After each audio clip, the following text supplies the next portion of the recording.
friends. Welcome to Walking with J.Beau.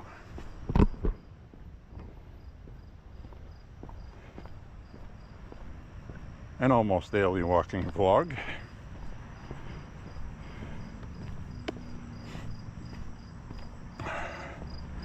One of the houses I just walked by, all you could smell was pot, which is legal in Maine, by the way. But it smelled like that's all they do. And that's probably true. So anyways, we're walking tonight. Very humid tonight, very muggy. High dew points around 70, 72. It's about as muggy as it gets here. It was 90 degrees today. It's going to be 95 tomorrow with a heat index of over 100. So I'm walking at night.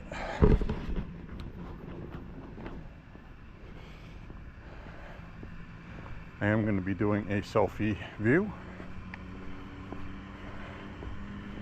Doing something a little different tonight. I'm not wearing my ball cap.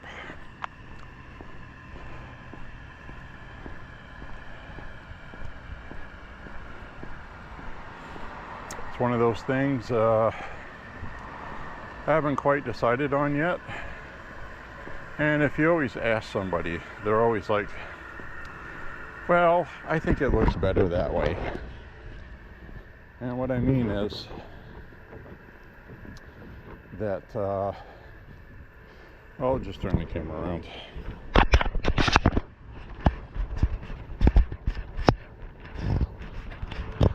We have a lot of things to talk about tonight.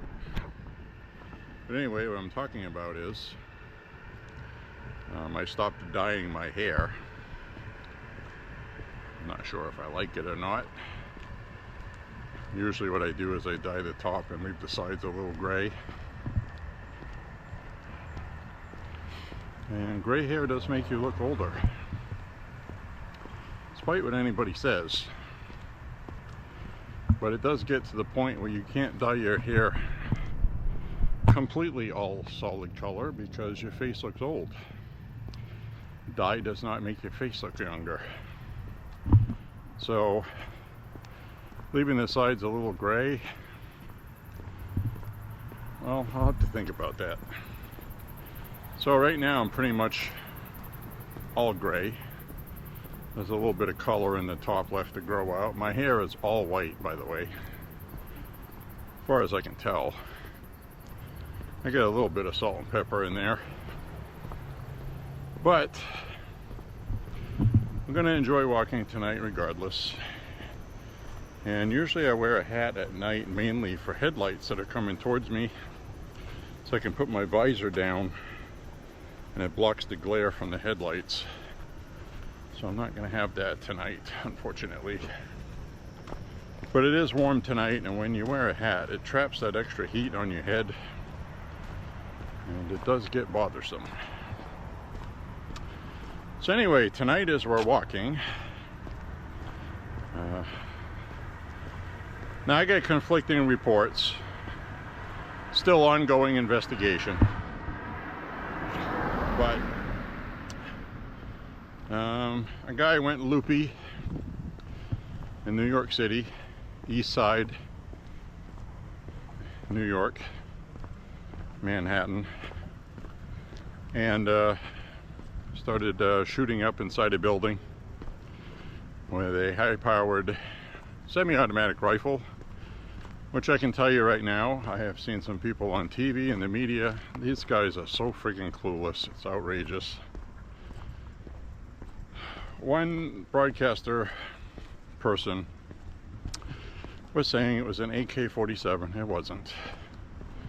And you can quickly tell these things by the magazine usually, from grainy security photos which were released.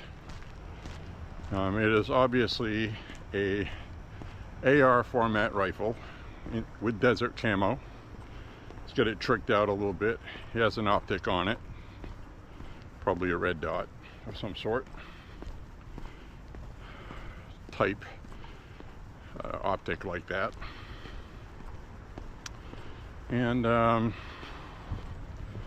so there was a security guard at the door. I think what it looks like is the security guard at the door confronted him, and he was shot. 2 officers were shot. One was pronounced dead. Some civilians. Originally it was just 2 civilians. Now it's looking like 9 from what I saw. No confirmation yet on how many are dead. I found a video from Freedom TV, which is a well-known social media channel, as well as on Telegram. As I can see deer crossing the road up ahead. 2 of them. I watch them get safely across so they don't get hit.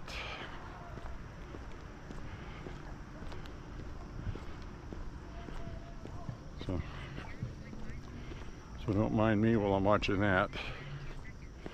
They're just sitting there looking at me, and I'm not filming because you're not going to see them. I'll turn it around anyway.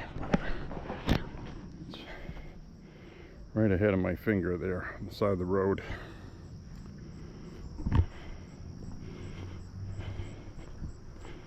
I don't think you'll see. They're looking at me. Oh, I'm going in the woods. There's a smaller one behind the big one. See the tail up. Don't know if you saw that or not.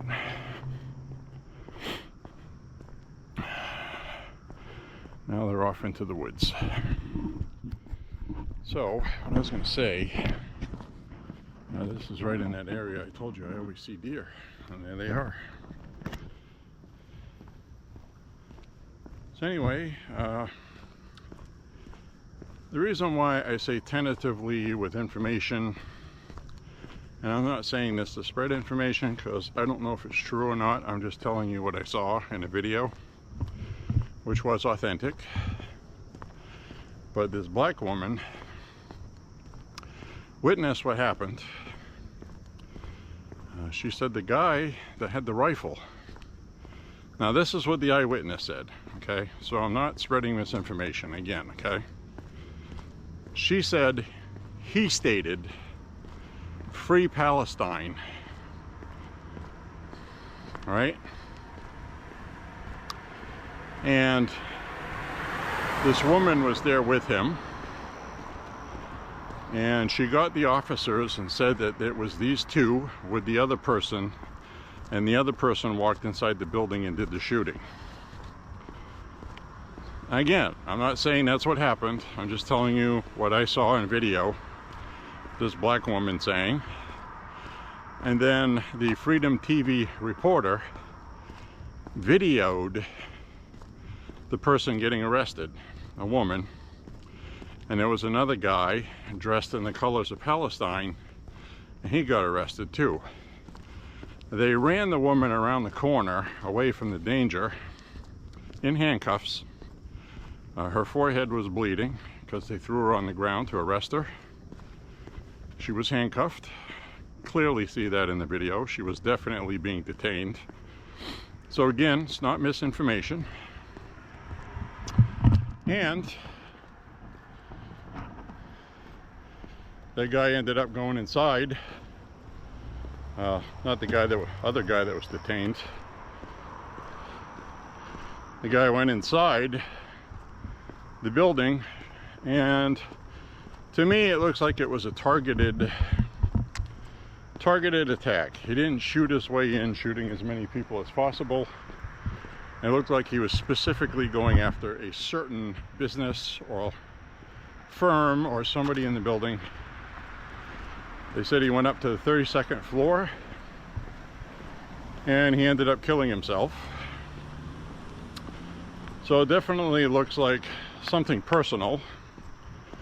So I don't know if that person said that they said "Free Palestine," if that was just 2 people that usually protest in New York on a street corner, especially firms in that building. which have international ties to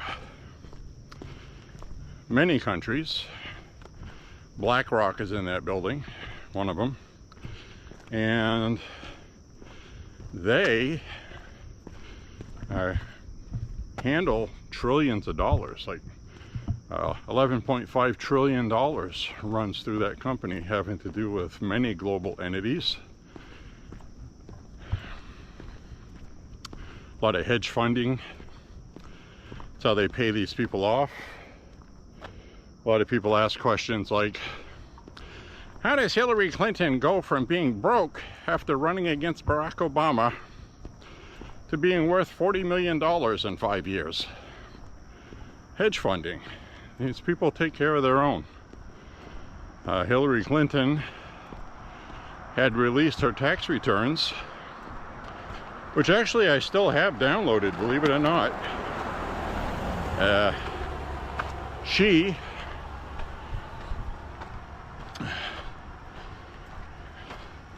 $40,000 here, $40,000 there, Wells Fargo, etc., so on.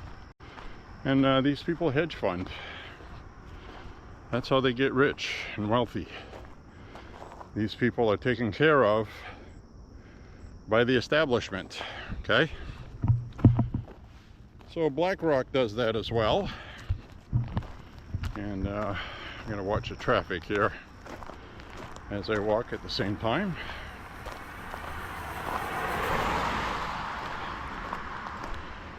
Might see some more deer out here.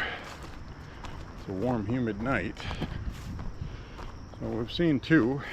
I don't think you got to see any, but I did. And I just saw shadow outlines. But anyway, I'm just telling you what this woman said in this video. She got a cop and told them it was these two and that guy that went into the building. So they arrested this woman, not the woman that told the cop that, but this other woman protesting on behalf of Palestine. So we'll get more details, I'm sure, as things unfold.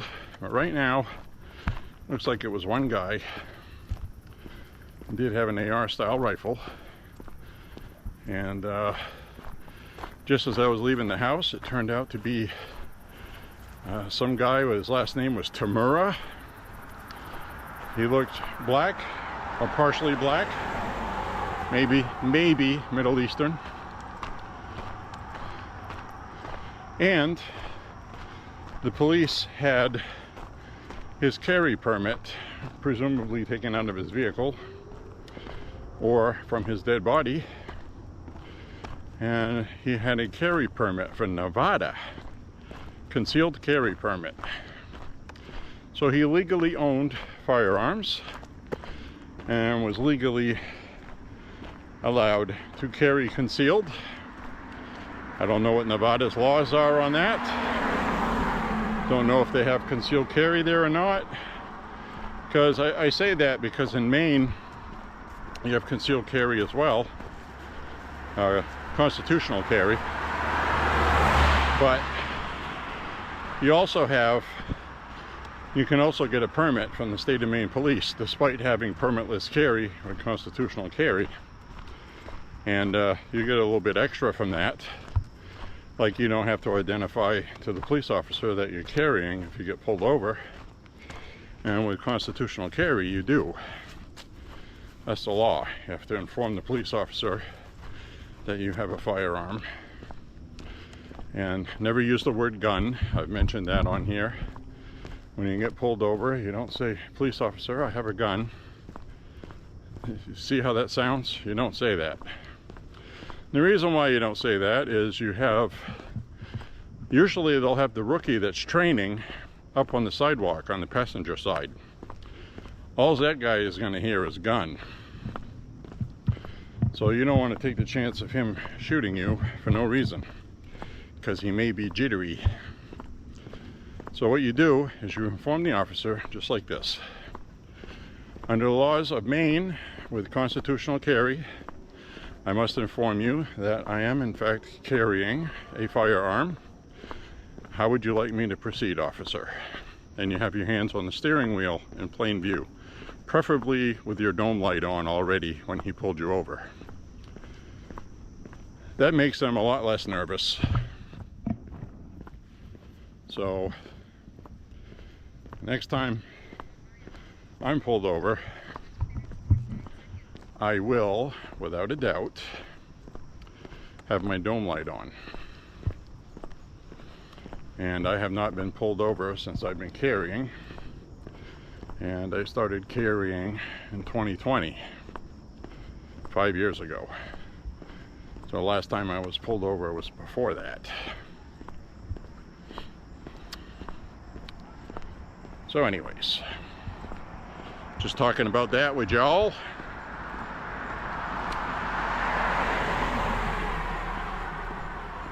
Looks like something in the road here got squished. Run over quite a few times. What is it? What is that? And it looks like a gopher. Dead gopher guts.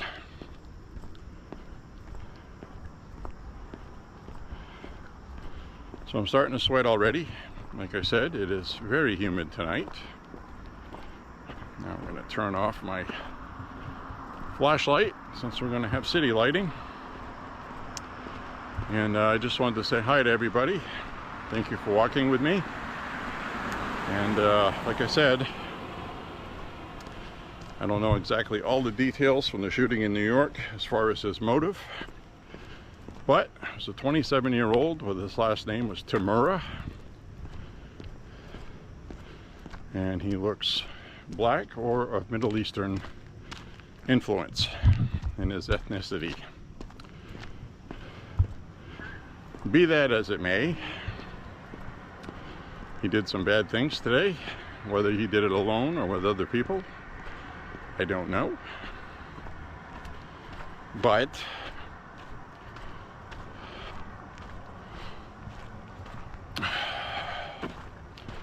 that's all I know.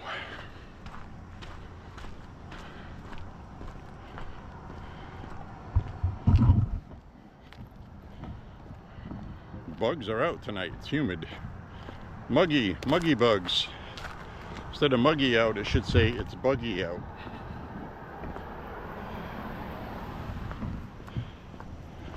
So I got a funny story for you that's not very funny.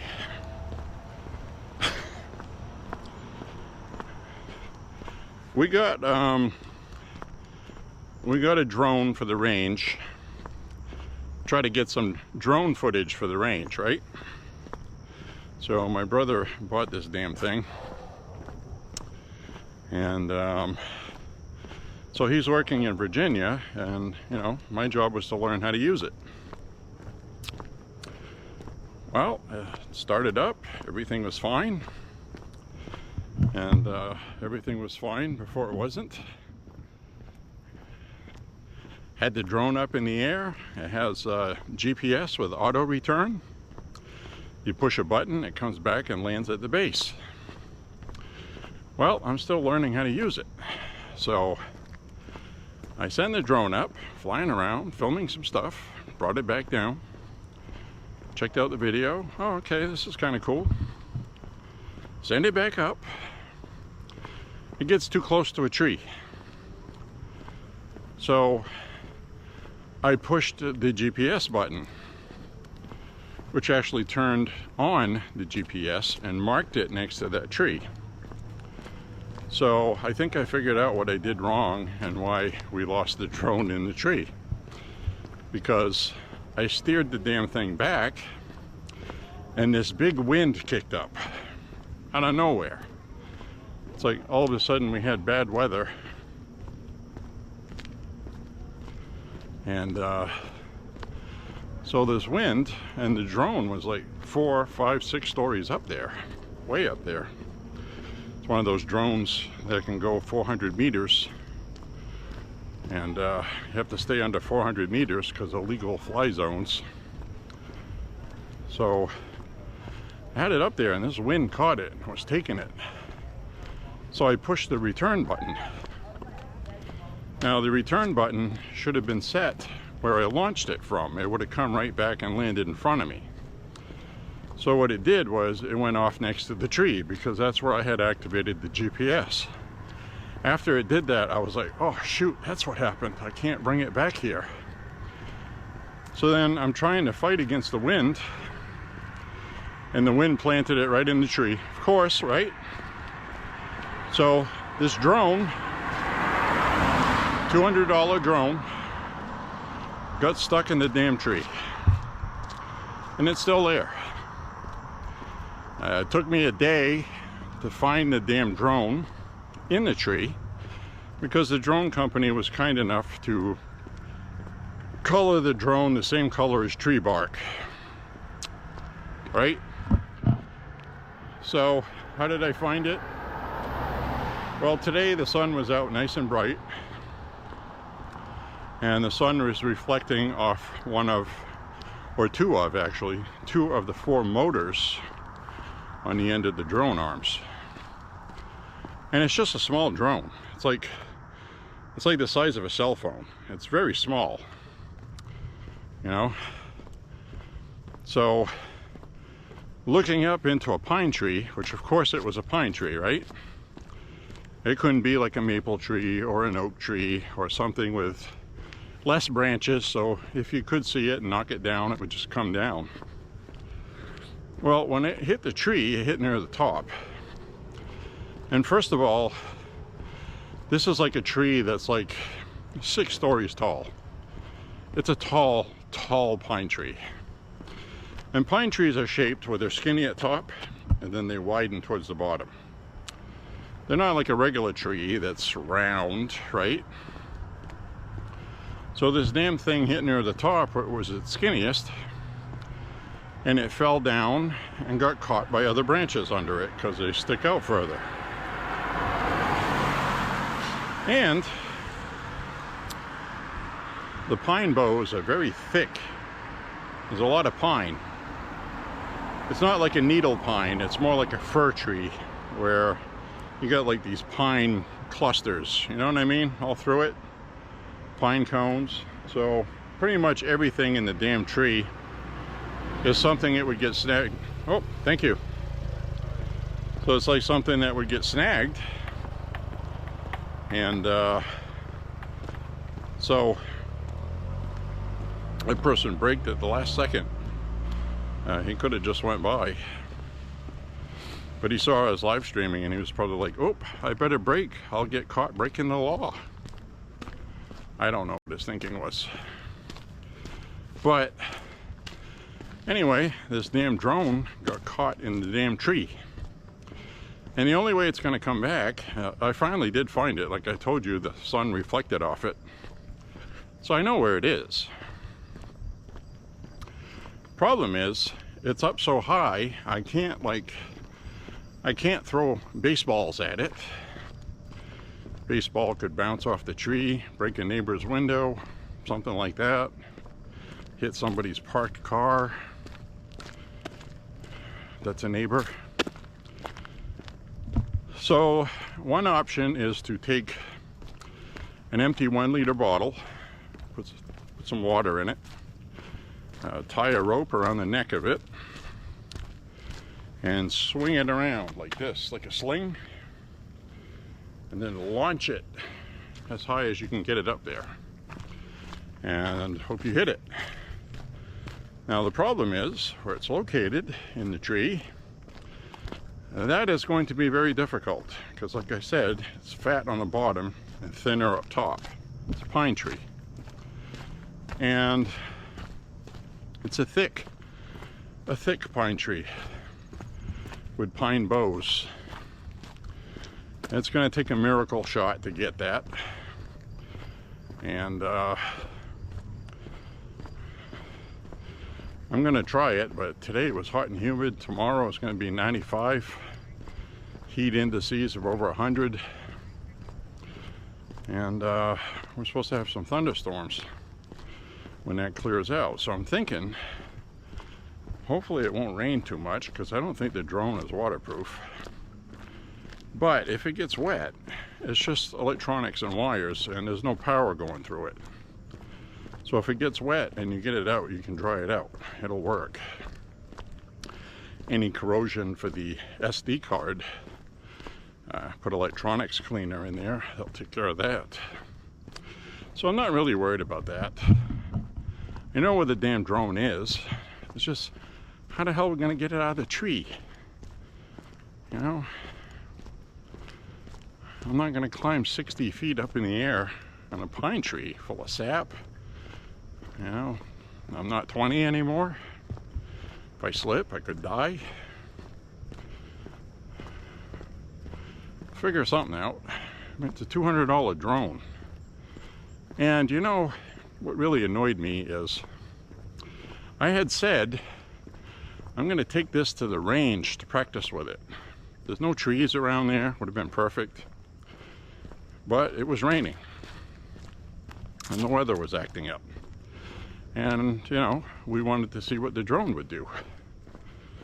Should have just waited. Should have just waited. You know, you live and you learn. I knew better, but I didn't do it. So, this is all my fault, you know. I'm not blaming anybody else.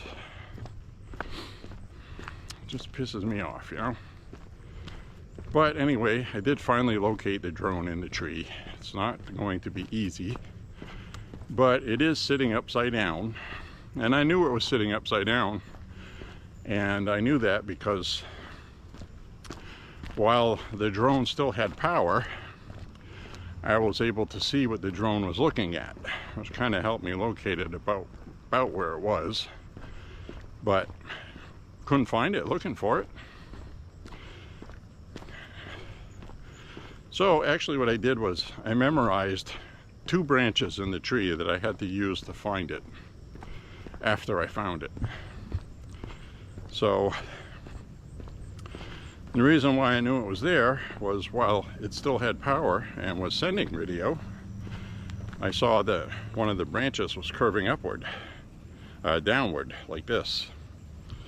And because it was upside down, I knew that the branch I needed was one curving upward. And sure enough, right above that is a Y branch coming down from the tree. So I actually followed the branch of the Y branch, and it led to right where the drone was. So now I get a visual spotting of it. So now I can find it when I need to. Now there's different things you could use to knock that down. We don't have a paintball gun. Paintball gun would do it and it wouldn't damage the drone. But could break something on it. But you get a choice of leaving it up in the tree and hoping it falls out on its own from wind, which I don't think that would happen unless it was a really high wind. It could happen. Or knocking it out of the tree with something. Now I wanted to use my John Wayne 1911 BB gun, and my brother said, no, don't do that. I don't want to take a chance of breaking it. I don't think it would break it, but I said I won't do it. I won't do it. I'll be home in a couple weeks. Hopefully the drone will fall out on its own by then, which it very well could. And so the John Wayne CO2 powered BB gun has about 400 feet per second, 460 from the muzzle. From the muzzle, that's very important. So now we have a pellet rifle. Now that would be too strong because that is a high powered Winchester rifle. Shoots pellets, either pointed or hollow point, for hunting small varmints. And my BB pistol, you know, brought that to the range one day. 35 yards was you know, it was barely reaching the targets. I mean, it was reaching the targets, but I'd have to aim almost 2 feet above the target. So it was doing a big arc and then going pink, pink. Thought it was more funny than anything else. That was the last time I brought it to the range. Now, I have shot it in my yard when I get bored. Set up some paper targets and stand like 10 yards from it, and it's good for about 10 yards. Puts holes in metal cans, aluminum cans, but it does not put a hole through a coffee can. BBs will actually come back at you, and if you're not wearing eyewear, you can get hurt. So, at the distance and the height that this thing is, these BBs are not going to damage it. They just won't. But he doesn't feel comfortable about it, and it is $200, and I don't want to knock it out of the tree and then find out there's a hole in it and it doesn't work because I put a hole in it. So it's one of those kind of things, you know. But there are videos on YouTube on how to knock a drone out of a tree. And I think the 1 liter bottle with liquid in it on the end of a rope, swinging that around and slinging it up there. One guy got one out of a big tall oak tree, and he was an older guy, so you don't need to be young and strong to do it. I think that'll work. And there's no power lines around, so I may try that. So we'll see what happens. But like I said, I'm going to wait till it's not 95 degrees out. For sure. Because even right now at night, I am soaked with sweat. It's very, very wet tonight. I brought some water with me in my backpack. So we're going to try to get this damn thing out of the tree. Hopefully I succeed. Because I feel terrible about it. You know, and I think that's what happened. I think I made a mistake when I set the GPS. I should have set it on the launch pad where it was taken off. And I didn't do that.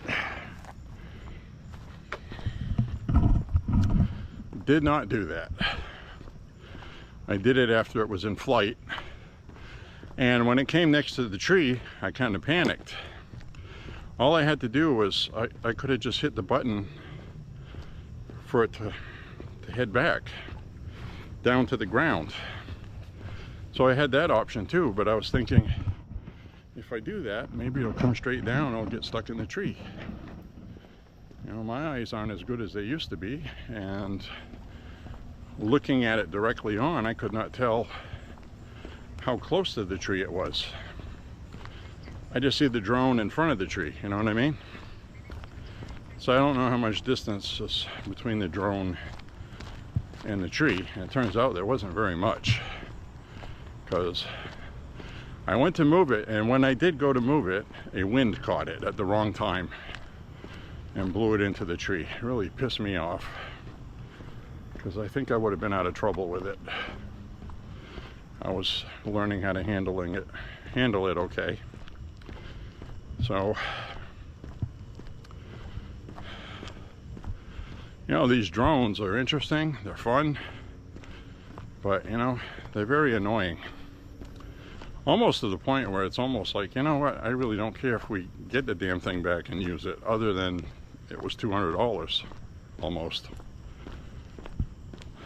Because the video footage is shaky. It's 1080p, but it says HD, but didn't look very HD to me. It looked kind of pixelated on my computer. Maybe because I got a MacBook Pro, it's got the 2 million pixel definition thing. I don't know. But probably looks good on a phone or a mobile device. But anyway, I don't know. And the other thing is I was trying to figure out, what am I going to film at the range with it? Get an overhead view of us shooting? I mean, I don't know how interesting that is, if I'm honest. I mean, a lot of people have gun channel videos and they have drones, and they don't use the drones for that.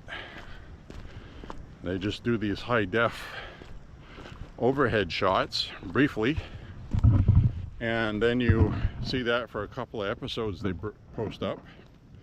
Then you don't see them again because it's another hassle to edit.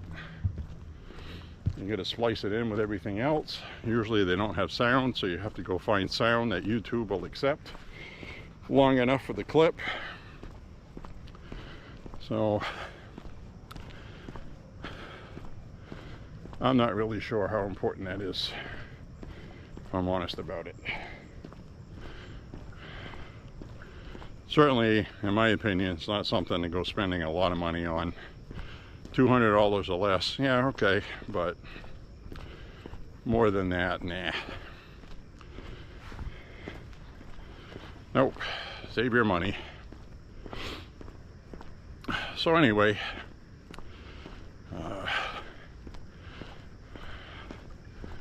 thankfully in this economy right now, we're not poor, so that's good. But still, you know, wasting money on drones is a whole nother thing altogether. Well, waste of money is a waste of money. And can't really tell if this was a waste of money yet because we didn't really do much with it yet. But thinking from a production point of view, what am I going to do with the footage? It's not going to be more than 1 minute of footage, 1.5 minutes, maybe 2 minutes. Go through all this trouble just for basically a short video clip of something that's doing this. If it's even a little bit windy, it has gyroscopes inside that straighten it out on its own. So while it's doing that, it's doing this. It has to be like dead calm. Bright sunshine is best.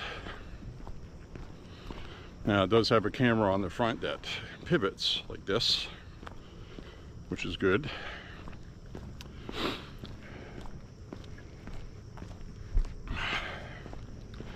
So I'm just being honest, I really don't know how practical it is.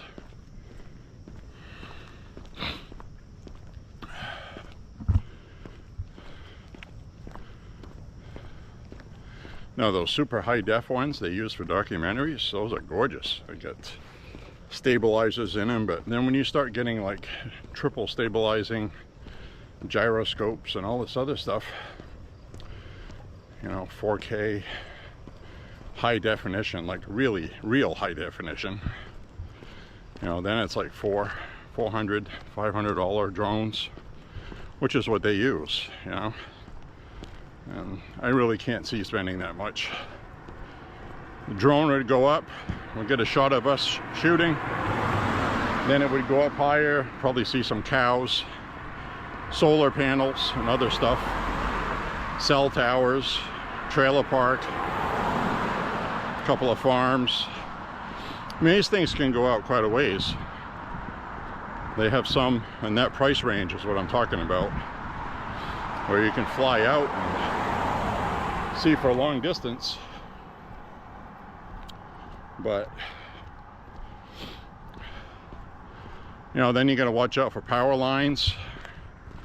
You got to watch out for windmills, trees. You know, those friggin' trees, right? First thing I thought of when that damn thing hit the tree, I had a flashback to Charlie Brown. Charlie Brown's kite-eating tree. Remember that? Charlie Brown kept losing kites in the tree. Well, kites cost a lot less than $200 drones.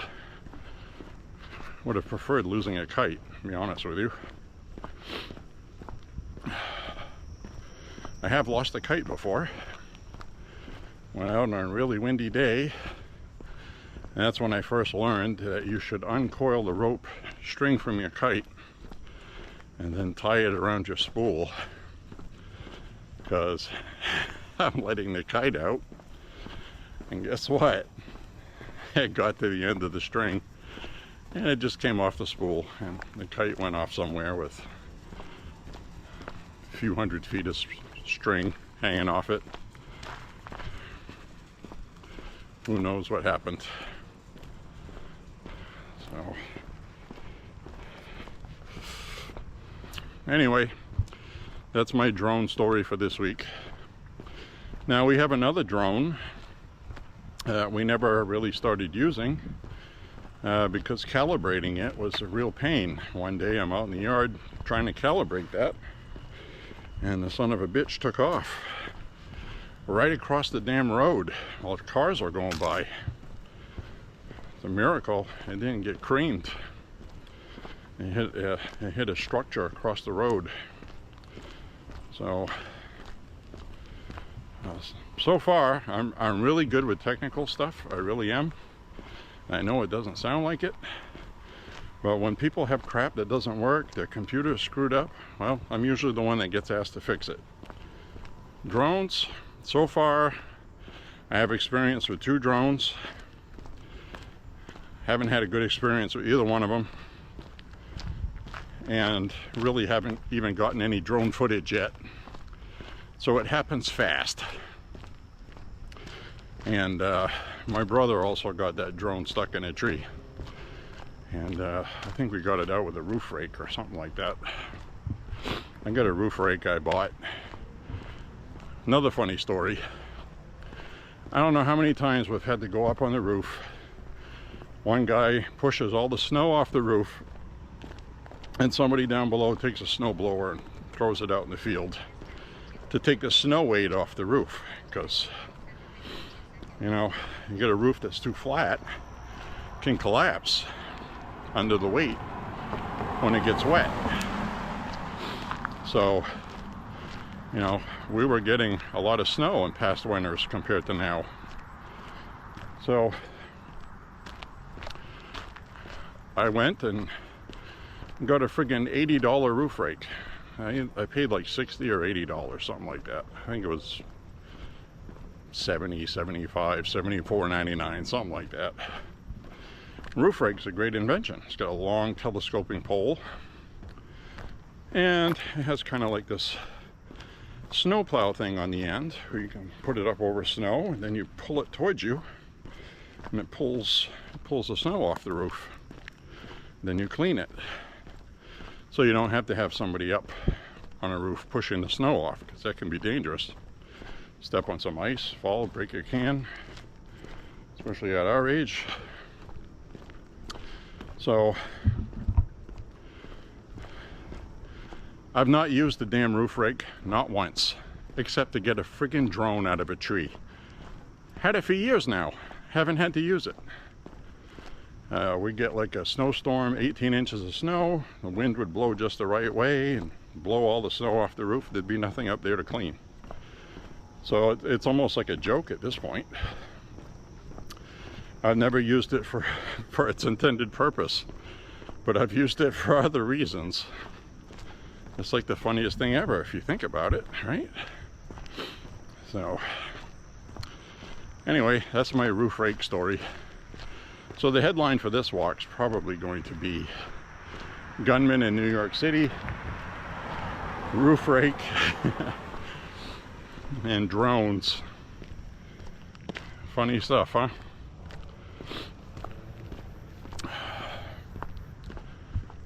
So anyways, this is a route we walk quite often, so I may just leave it on selfie cam for most of the walk, just because it's more stable at night, because it's got a short focal point towards me, so there's not a lot of this. Sorry about that, just demonstrating.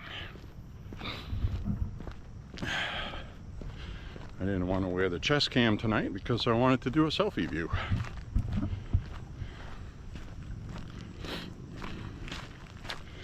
So we're going to learn more about the shooter in New York. Probably just some guy, don't know what his motive is. Could be personal, could be somebody that works there. But the guy comes from Las Vegas, Nevada, crying out loud. Nevada anyway. So, and he had a nice car, which I guess if he's from Nevada, according to his carry permit, then he probably rented it. Looked like a BMW, nice Beamer. Police were going through it. You could see he had a soft padded case out on the sidewalk that he took the AR from. Looked like any range day bag anybody would see. Nothing special. The media tried to make this seem more militaristic than it was. And this guy was just casually walking through the esplanade, or whatever you want to call that, until he got to the building.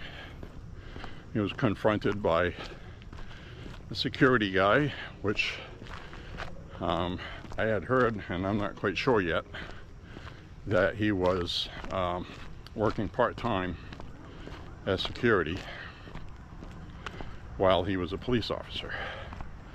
I did see a police officer in uniform on a stretcher drinking some water, but he could have been dehydrated, overheated, it was hot, muggy, who knows. He didn't look like he was shot. He seemed kind of nonchalant, drinking some water, so don't know. We shall find out more.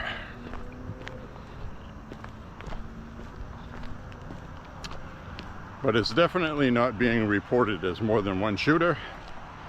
But there was a video online that was legit of this black woman freaking out, saying that she got the police officers because one of them had a mask covering his face. The other guy had a gun, and she said the police officer wasn't doing anything about it. She had to go get his attention. That's what she said. And I guess that's when the police officer got shot. So I can't verify what happened before the security cam footage of the shooter walking into the place, but we'll get more details. Another case, in other words, what you should be doing is you should be carrying a firearm legally and training with it, because this could happen at any time, anywhere. I could be walking right now, my walk, and some sleeper cells wake up because Iran activated them, and you start hearing Allahu Akbar all over the neighborhood. People shooting AKs that they had stored at the local mosque. Okay, so it's a problem. So you should be prepared. You shouldn't have to wait until something happens to say, geez, I wished I had done something, or I had something to protect myself with. It's more important to train, though. Be very familiar with the weapon that you carry. Use it, you know, fire some practice rounds through it. They even sell, if you got a little bit more money, they even sell frangible ammo that its main purpose is to duplicate the recoil you get from your good carry ammo. So let's say you carry Spear Gold Dot like I do, 40. Well, they have ammo that you can get the same velocity, same recoil, because defense ammo usually has extra pop to it. So when you go to the range with your regular target stuff, Full Metal Jacket, it doesn't have the same kick and muzzle flip.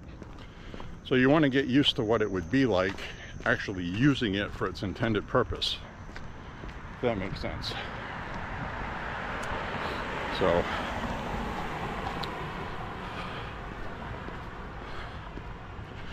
and the other reason why I like carrying 40 is just from being a frugal point of view. 9mm defense ammo, hollow points. You keep a round chambered, keep a magazine in the gun with a round chambered, and then you want to clean it, you want to clean lint out of it. Well, you take the magazine out, you unchamber the round. Well, several times of doing that, and what happens is the bullet ends up getting pushed inside the casing from hitting the ramp, especially with 9mm, because of the angle of 9mm ramps, and you get a hollow point. So I use Sig Sauer Elite Performance hollow points because it performs very well, and it's about $1 a round. All of the hollow points and defense ammo that actually work are about $1 a round and up. So it's hard to say, okay, well, I'm going to shoot 50 rounds for practice every month. You know, that gets expensive. So Full Metal Jacket 9mm, for example, you can get $10 a box now for 50, but it's not the same as the hollow point kick recoil. Close, it's a little different. And you don't want to practice at the range, hit everything you're shooting at, and then you get something that's a little more potent and you don't expect it while you actually need to do it, combined with your adrenaline rush. Well, you could be pulling everything off to the left and miss what you're shooting at. So, very important to practice. Anyway, I like the 40 because the 40 does not have that bullet getting pushed in the case problem. It's one reason why I like it. The other reason is the hollow points expand very well. And while it's not the same size bullet as a 45, it's a little bit less.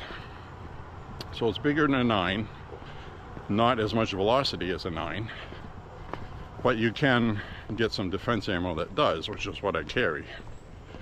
So the other thing is, the difference between good hollow points and bad ones is you could have two brands, same exact feet per second.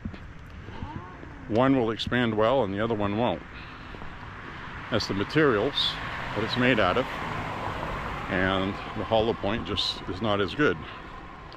I like the Spear Gold Dot because it has the bonded jacketing. It stays with the lead core. Jacketing doesn't come off. The lead core flowers and bends right out into like a 50 caliber size. It flowers right out, the 40 does. And it's got good stopping power, good penetration. 45 ACP, regular ball ammo, works very well for defense. Tried and true in the trenches, in the military, for real. Puts people down. You get something that's got a good quality jacketing on it, that's not too thick. Flattens right out on impact and ruins somebody's day very quickly. So stuff like that's really important.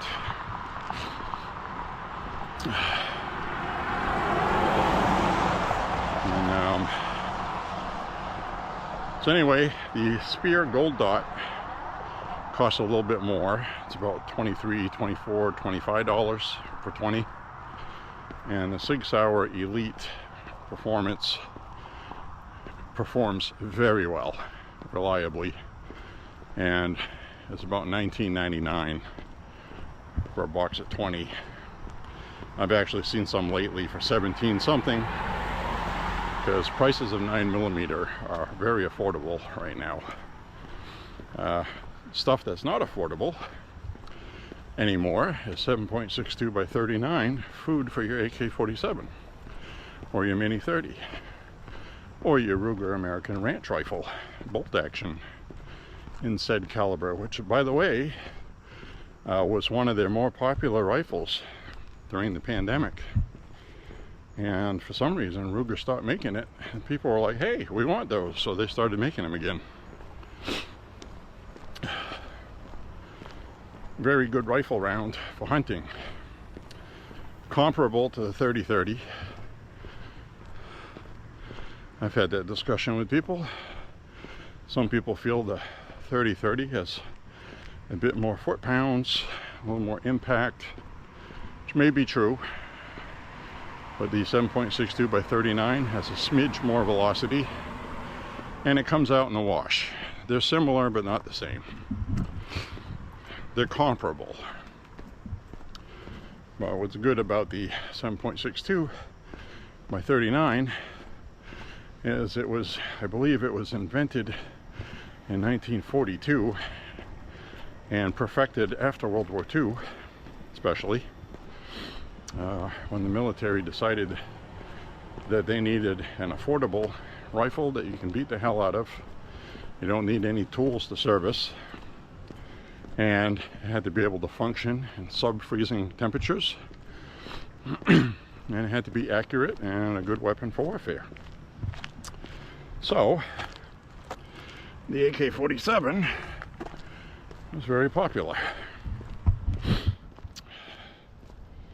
I just found the bottle that I'm going to use on a rope. Try to knock that drone down. This is a good bottle. It's got a nice good lip to tie a rope around, and it's not too long of a bottle. It'll be short and stubby and heavy when it has liquid in it. I think this would be a good one to sling up and hit that drone that's stuck in the kite-eating tree. Somewhere Charles Schultz is laughing at me. So 7.62 by 39, currently on the list of hard to find right now because of Ukraine, Russia, and we have a 1,000 round case coming shortly, just to give you the heads up on future videos for the range coming up. 7.62 by 39. That means the AK-47, Mini 30, or the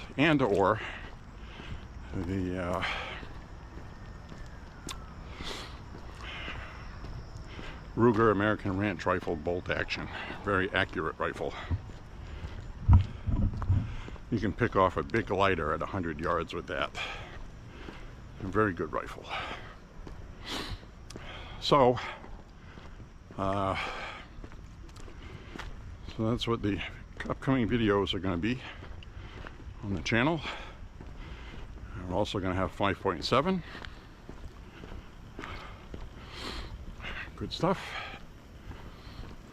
And our other usual suspects, which I don't film anymore. Shoot a lot of 22 LR. Great round. Fantastic round. Yeah, it's rimfire. Yeah, sometimes there's reliability issues. Yeah, I get it. But you can shoot 500 rounds for $40. Come on. Or less sometimes. And who cares out of 500 rounds if you get 10 that don't fire? You know? A lot of fun. Very accurate too. 22 LR is a very accurate rifle round, especially. And they're great in 6-shooter revolvers. A lot of fun. It's a good round to teach kids learning how to shoot. You know, they're 10 years old. You give them a BB gun first so they can practice their trigger discipline, muzzle discipline, and safety, making sure they unload it properly and are actually doing well with it. And then when they're 11 or 12, you can start doing 22 LR, actual firearm rounds. So these little 6-shooter Heritage Rough Riders are good first shooters, you know. Once you already have a kid that's been learning muzzle discipline and gun safety. Definitely do not recommend giving a 10-year-old an actual firearm and thinking they're going to be safe all the time with it, because they're not. They'll want to be. They won't do anything on purpose, you know, but they're 10 years old. So anyways,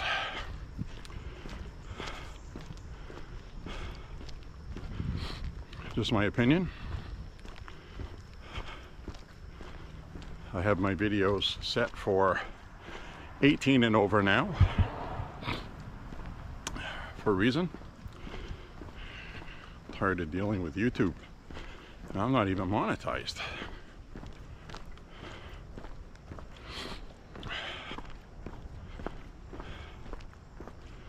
So 30-30 is actually the round I like the best, but because of the casing, you really can't have it reciprocate with a semi-automatic rifle because of the casing,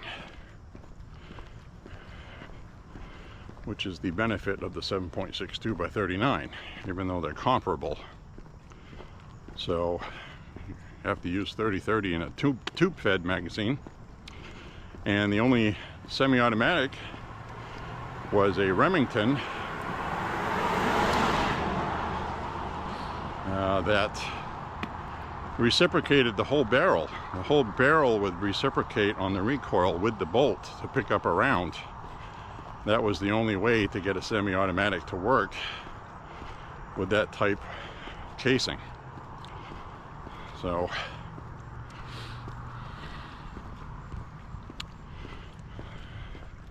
the semi-automatic Remington 30 is different. It had a different casing. So just never caught on. It's a longer bullet round. Maybe it costs a little bit more to make or something. I don't know. Plus, you know, you had the 308. You had military went with the 308. So good ammo. You could shoot hundreds of yards with it.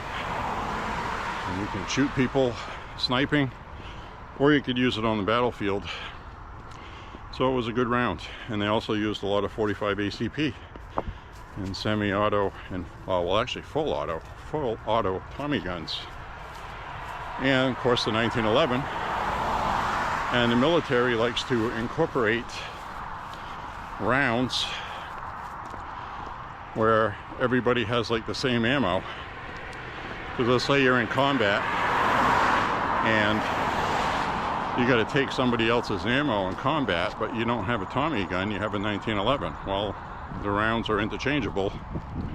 45 ACP will work in either one, obviously, duh, right? So it's very important. That's why the Russians used 7.62 by 39 in all of their rifles, pretty much, for military rifles, ranging from their earliest bolt actions to the semi-autos, use the same round. They did have other calibers. That was the main one that they would do because everybody could use it internationally. So all of these communist countries, you had Romania, things like that.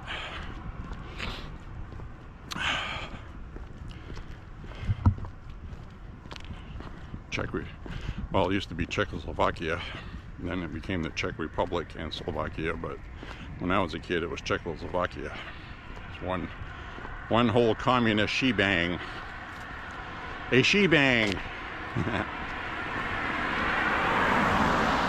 So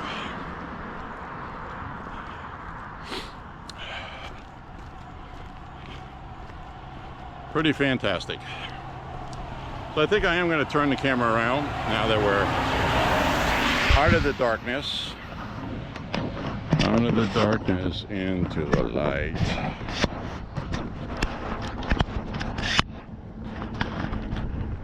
Try not to shake it too much. Make sure I don't have anything on the lens.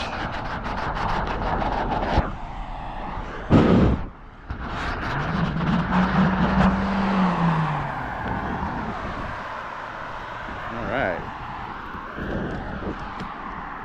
Hardcore rock and roller.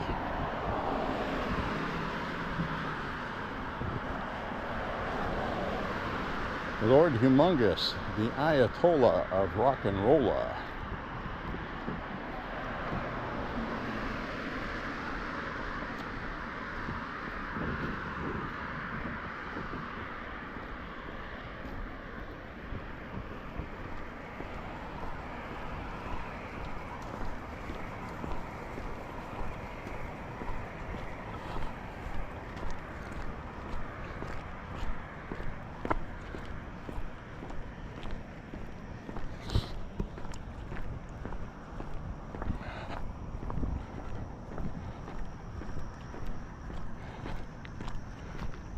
Whew.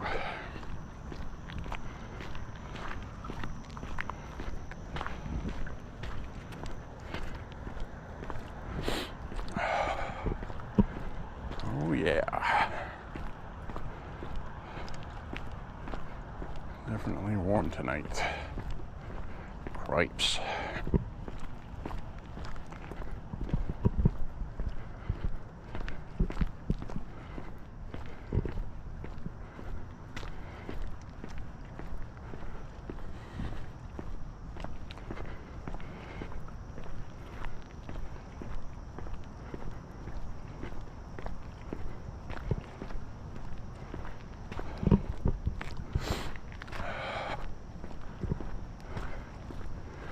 Moon up there hiding behind some clouds. Oh,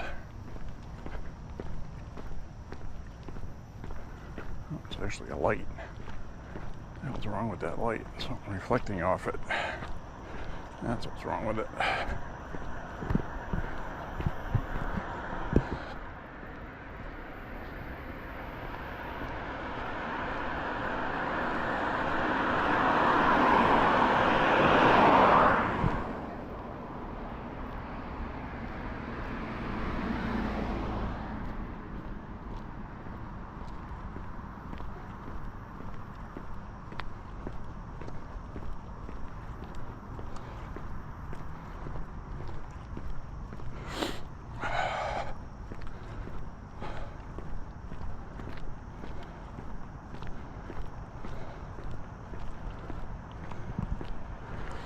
So the other thing I wanted to talk about is President Trump. He got that EU deal done. And a lot of people keep asking him about the Epstein thing. I think Trump is getting annoyed by it. And today he said, I've never been to the island. You know, Bill Clinton has been to the island. I don't know why you keep asking me about it. So, and then he said, you know, some bad people had these files for the last few years, and who knows what they did to them. You know, all I know he was saying is, you know, they came after him with the Russian collusion. And then you had to find people on both sides. You had the COVID thing. You had stupid, ridiculous intel agency people leaking anonymously things like Trump tried to grab the steering wheel on January 6th to head back to the Capitol. Like he wanted to make sure after the coup he could assume being king or something. It's completely false. Freaking president doesn't sit up there with the damn driver, for one thing. And that Secret Service guy under oath testified that that never happened. So somebody leaked that and lied. That's all they do. I remember they said one time that Trump watches the Gorilla Channel in the Oval Office. And he'll get down on all fours grunting, going around in circles, grunting like a gorilla. I mean, obviously that's ridiculous. But that's what got spread on the internet, and these liberal simpleton morons believed it, and some of them probably still believe it to this day. Like the find people on both sides hoax. So when Trump says that the Epstein list is a hoax, what he's saying is the fact that they're saying that his name has been mentioned, and there's supposedly a birthday card Trump signed his name and pubic hair on the naked woman he drew on it, that you just know it's fake and phony, and he's just not gonna entertain it.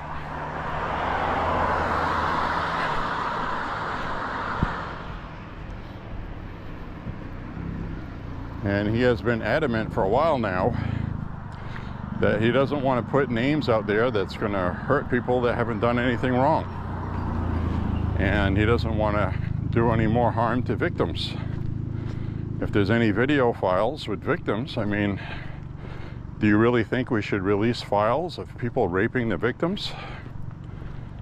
I mean, what do people want exactly? And one thing appears universally clear with everyone, Democrat or Republican, is nobody wants to see Ghislaine Maxwell get her sentence pardoned. I don't even want to see it commuted. Now, maybe take a little bit of time off her sentence. You know, she'll serve a few more years, but you can't just, you know, it was testified by victims that she participated in the sex acts. She was, you know, none of that would have happened without her. She groomed these people. You know, she's freaking evil. Can't give her a pardon. And if she doesn't want to talk unless she gets one, then, well, just throw her ass back in jail and people will just have to figure out what the fuck happened and get off our President Trump's ass about it. So, that's my view on it. Don't know what yours is.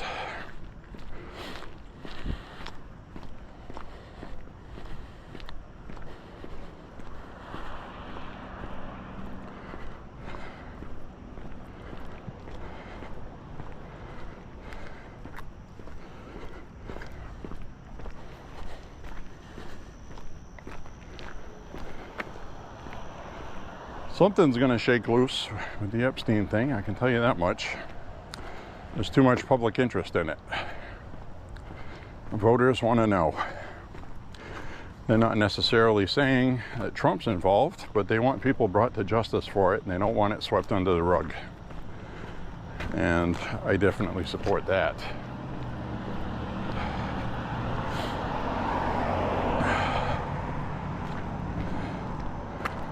So, to go through all of these files,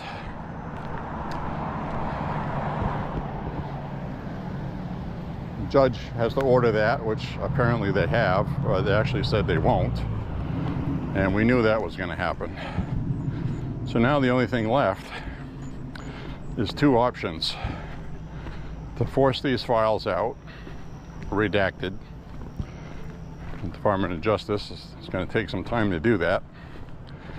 I don't know what they've decided. And the other option is to force Ghislaine Maxwell to testify in front of Congress with a subpoena. And she'll have to. But who knows what she's going to say, because she's already lied under oath already and she got caught. She's not trustworthy. So nothing she says really can be relied on. And she could very well be refused a pardon. Then she testifies in front of Congress and just wants to get Trump back. Says anything she wants. That, of course, the Democrats would jump with glee over, wouldn't they? So, and that's what the Democrats are hoping for.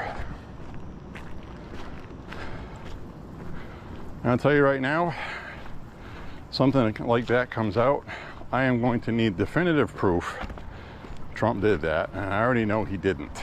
So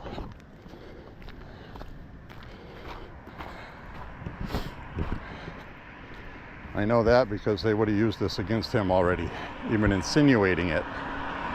Department of Justice, lest we forget, they were prosecuting Jeffrey Epstein while Obama was president. So they know what's in the files. And nothing was used against Trump. The most powerful Republican to come out of the party since Ronald Reagan. And they would have a chance to bring him down, and you're telling me they just choose not to do it? And then have the gall to say on MSNBC this week, Jamie Raskin saying, well, we don't go after political opponents and use lawfare. Give me an effing break. We know they do. That's a lie. So they're just politicizing this right now because they can. They don't care about the victims. They don't care about anything. They just want to get Trump. If I can get Trump, get Trump.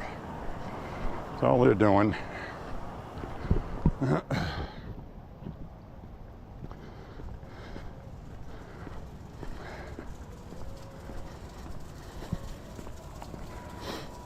So, now that's just my opinion on stuff, whatever it's worth.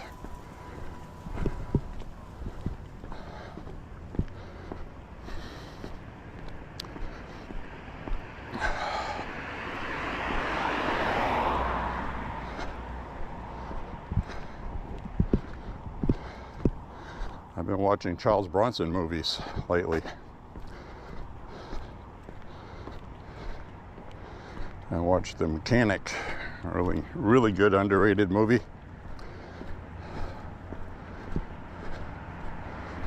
It's been remade half decently with Jason Statham or Statham.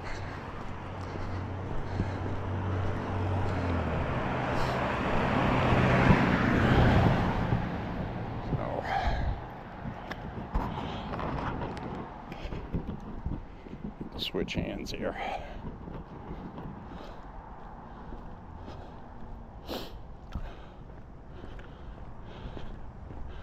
Also watched the Death Wish movies.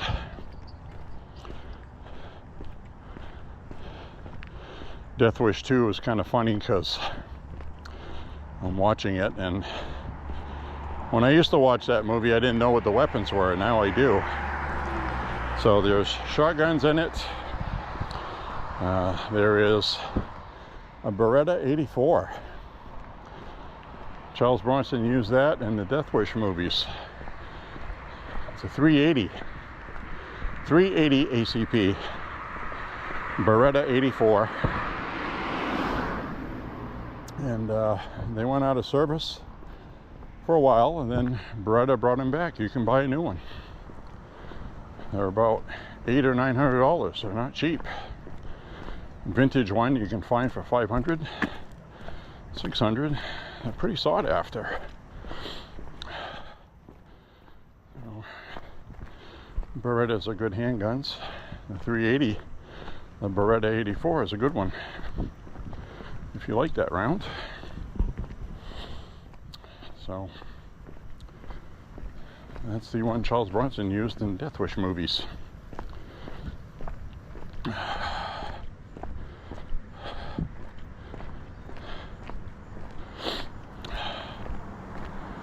Kind of cool. So, I'm not wearing a hat tonight, and I'm wearing shorts. And heat is escaping my body just fine. It's hot and warm and muggy, but I'm not overheating.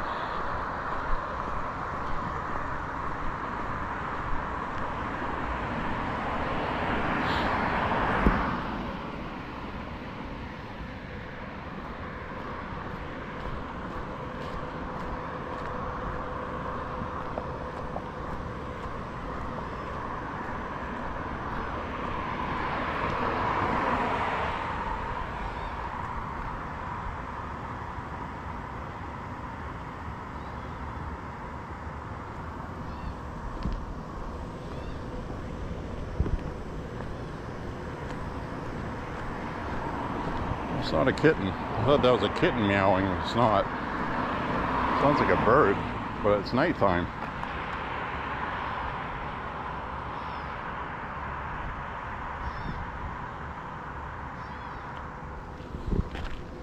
I don't know what that is. It might be a possum or something. Those things sound weird.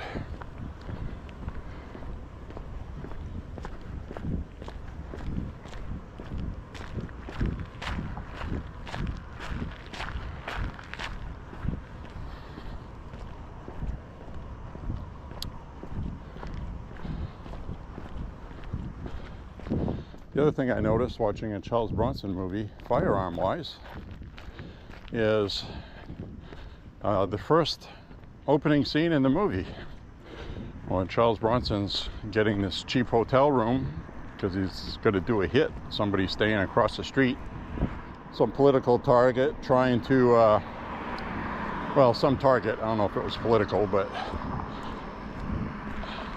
they were in a seedy part of town hiding out. And one thing I noticed was the opening scene, he's walking through a parking lot, and a lot of the cars are Volkswagen Beetles and Ford Mustangs. And I was like, okay, well, they got those cars from some kind of lot nearby, probably rented them for the movie. Thought it was interesting. All the Mustangs were like the 60s models, early 70s. And, the Mechanic is an early 70s movie. So, anyway, thought that was interesting. So he goes into the apartment across the street when the guy's not there. Changes his tea bags into something that will knock him out when he makes a tea. Because he was watching this guy, taking pictures, learning his routines, and figuring out the best way to kill him without it looking like he was murdered. So he breaks in, he ends up rigging the gas stove with some stuff he put on it that takes a certain amount of time to eat through what he gummed up the works with. And so this guy was reading a book, fell asleep with the tea, and Charles Bronson had taken this paste stuff and spread it out in the pages of a book and then put it back on the shelf. And you see him checking to make sure he has a line of sight on it. So then when it's time after this guy passes out, which he does, Charles Bronson waits until he knows that there's a gas leak from the rigging job he did on the stove, because he plans everything out meticulously. The gas starts leaking after the pilot light goes out. And then he takes this rifle he has, and looking at it, I said, that looks familiar. I just don't remember what brand or make, but it was a vintage, late 50s, early 60s air rifle with a long barrel and just a small little stock on it. And it had the plunger that you pull out, and you drop your round in it, and then you close it, and it pumps up, pump it. So he takes a shot with this air rifle, and for the life of me, as many times as I've seen that movie, I had no friggin' idea that was an air rifle. But now I'm like paying attention to everything from when I was a kid watching these movies to watching them now. And it's like, oh, there's a Remington shotgun, there's a Winchester shotgun, it's a model whatever. So it's kind of fun. And in this movie, they were actually pretty good at handling the firearms, like they're used to it, and they're supposed to be professional killers, so they did handle them well. Sometimes you watch these movies and, you know, and there's a couple of slip-ups in it. One of them, there was a car chase, and they basically foiled the car chase and got away. And then further up the road, John Michael Vincent says, well, one of them got a submachine gun, because Charles Bronson said, somebody's on our tail. I'm like, how the hell would he know that he got a submachine gun? He did pick one up, but they had left already. So that's one of those things. Maybe they filmed an extra scene that got cut. So it looks like he's talking about submachine gun, which there's no way he would have known that guy picked it up, because they had already left. Because he had put the guy down with a shotgun, and that guy dropped that gun there. And when that guy came down the hill, he picked up that gun and got in the car. So it obviously did not make any sense. So I like watching little things like that in movies. There's no way he could know that. Yeah, there it is.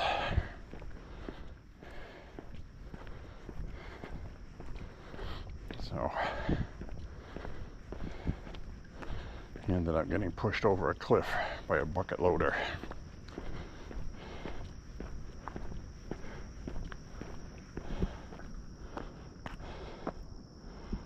A lot of times I've seen deer here. Not today. We just hit 5 miles. So we'll be wrapping up the walk here shortly.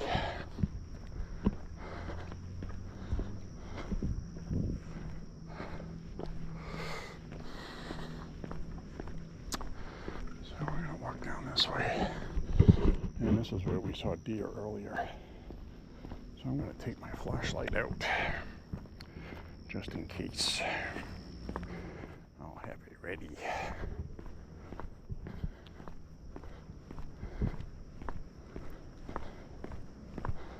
I will have it ready.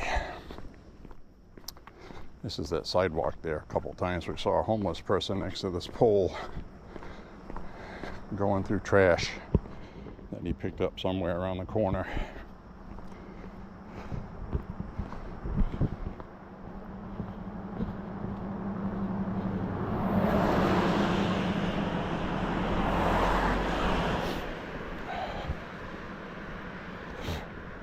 Bugs.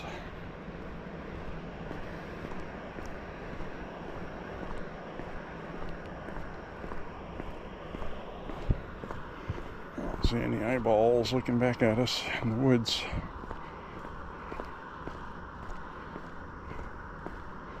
I don't see any eyeballs looking back at us in the woods. Don't want to either. Could be a werewolf. No full moon tonight.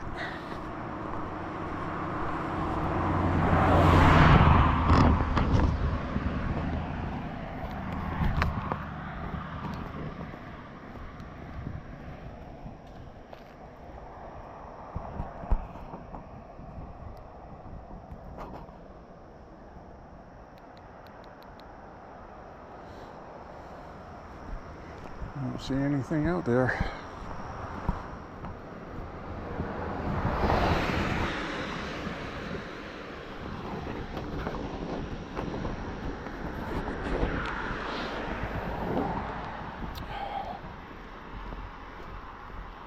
This is exactly where we saw those deer. They went into the woods right through that hole just to the left of that mailbox. And there is a hole there, so that's probably a regular route. I'm guessing. Just a guess. I don't know for sure.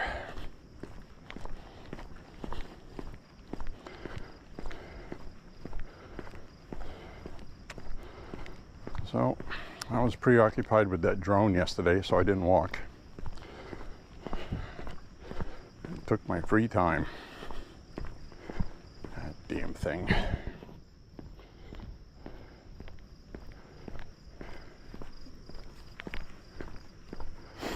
I guess I could turn this off now.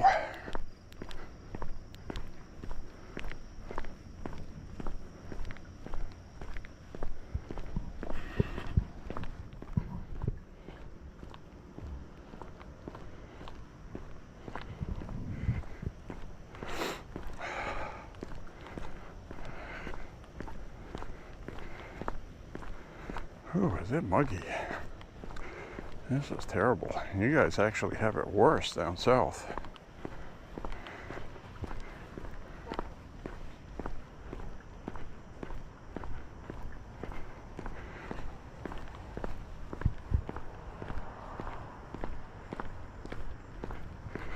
Can't imagine.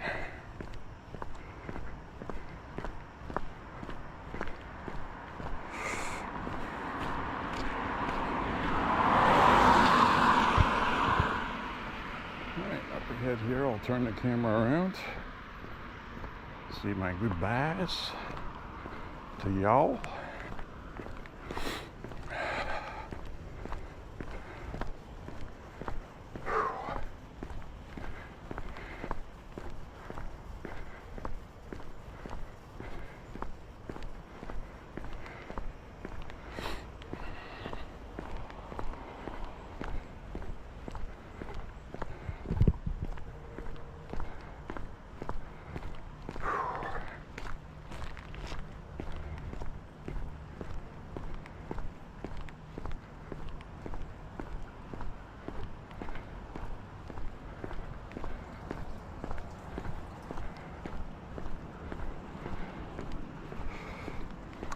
about time to switch over to another pair of sneakers. These are starting to give out. Starting to get splits on the sides. These Skechers last for about a year of walking. So I figured out they last about 1,000 miles of walking, which I guess isn't bad.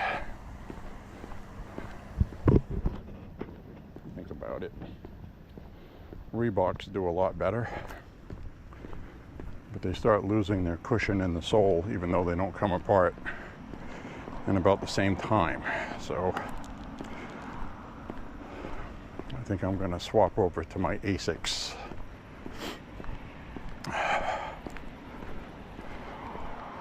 Which are not good for walking when it's cold.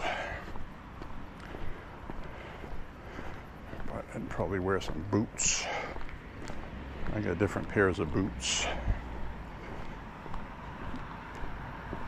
Some good for cold weather and not so good for walking. Some are good for walking and waterproof. And I got another pair that's good for walking. And they're not very warm. They're warm, they're just not very dry.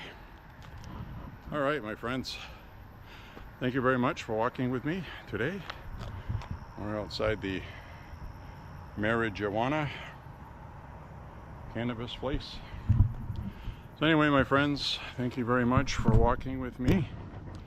Click like and subscribe, share the content, say a prayer for the country, say a prayer for President Trump, and say a prayer that people are brought to justice who have done bad things, whether they're to kids on the Epstein thing or people that had seditious treason to the country on Trump's first term. I fully don't expect Obama to get charged because he'll have some certain kinds of immunity. It's debatable to see what happens with that, because supposedly the immunity only applies to official acts as president. He could turn around and blame the other people for acting on doing what he hadn't instructed them, but the other people can go to jail. And there's a lot of people that talk about statute of limitations, lying to Congress. Well, sedition and treason, there's no statute of limitations for that, by the way. None. Looked it up. So if they have enough charges for Brennan, Clapper, and I don't think they'll include Comey with that. I think he was kind of a background noise of it. Kind of turned the other way kind of thing. Didn't really orchestrate what happened. So, but he did do a leak to the media to get Trump back, which led to a special counsel. So, we'll see what happens. Anyways, my friends, we'll see you on the next walk. And as you can see, I am sweating a lot. And